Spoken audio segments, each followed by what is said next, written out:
you see, let me speak specifically for a moment. I said the subject of this is LSD. LSD is one such chemical that does produce this curious effect of making you aware of the polarity of things. It does lots of other things. It does lots of rather unessential and trivial things.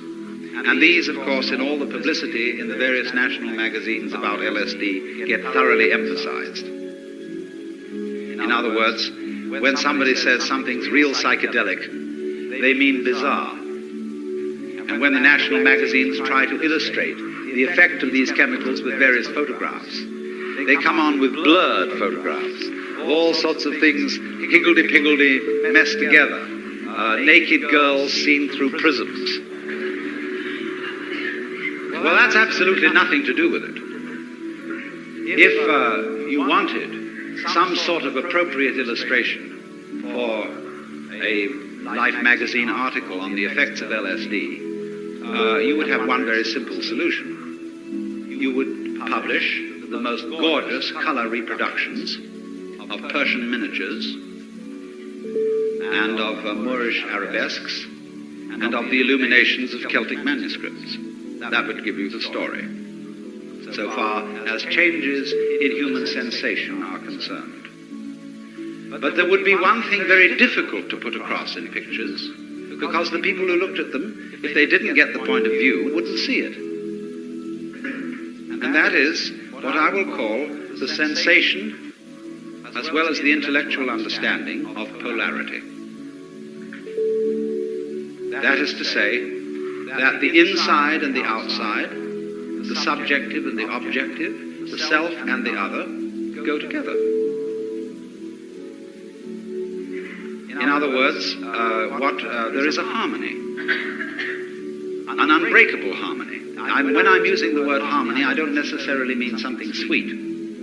I mean absolute concordant relationship between what goes on inside your skin and what goes on outside your skin.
a story that I tell people, and they say, why have you studied psychedelics for so long?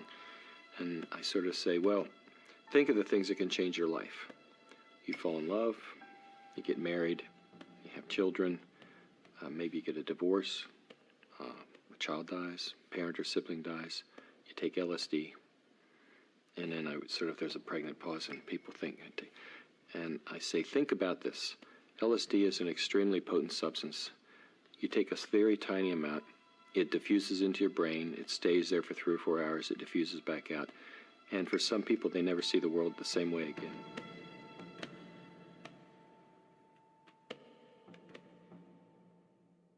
In 1965, Frances Vaughan participated in early research on psychedelics at the Foundation for Advanced Studies in Menlo Park. Well, my husband and I signed up for it really out of, I think, a sense of adventure and exploration. We had read about some of the psychedelic therapy and the accounts from Aldous Huxley and some of the early researchers. We were both curious and we wanted to try it.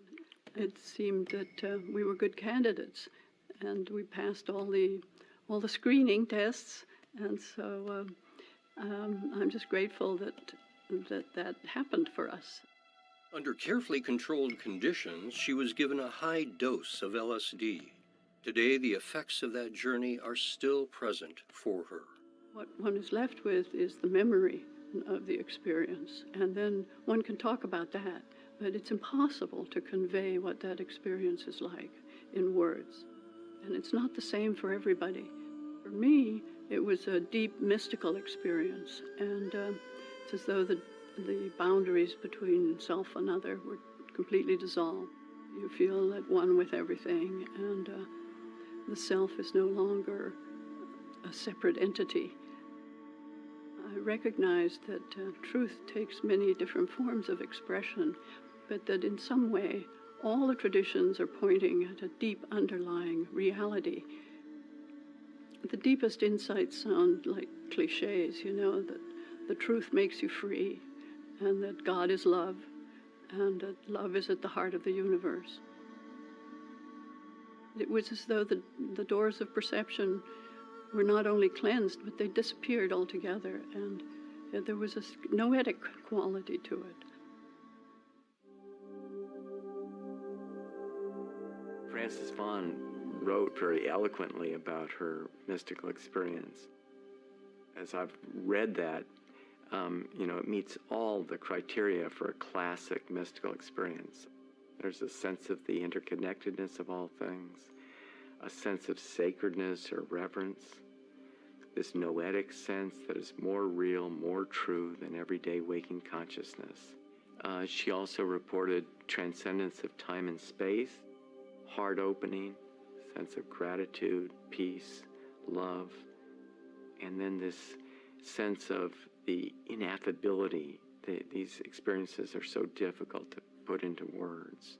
But Frances did such an eloquent job of describing, all of those features in her experience. It's very touching. Frances went on to become a pioneer in the field of transpersonal psychology. Her book on intuition was a breakthrough at the time of publication. She traces the inspiration for her work back to that early experience with psychedelics. Having that experience certainly influenced my work in the world, because becoming aware of the extent of human suffering makes one want to do whatever we can to alleviate it. So that was in part what inspired me to go back to school and study psychology and then become a psychotherapist. It's as though once you have learned to see differently, that there's a possibility that the way we usually see the world is very constricted, and it's only a fraction. It is as if we were looking through the chinks of a cavern or watching the shadows in Plato's cave.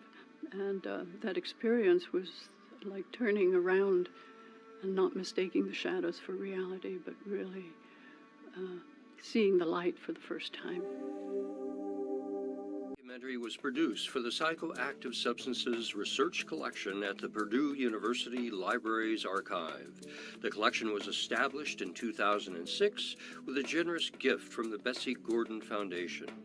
This archive seeks to document the international history of psychoactive substances and their benefits to medicine and healing, and to preserve the contribution of scientists in this area of research.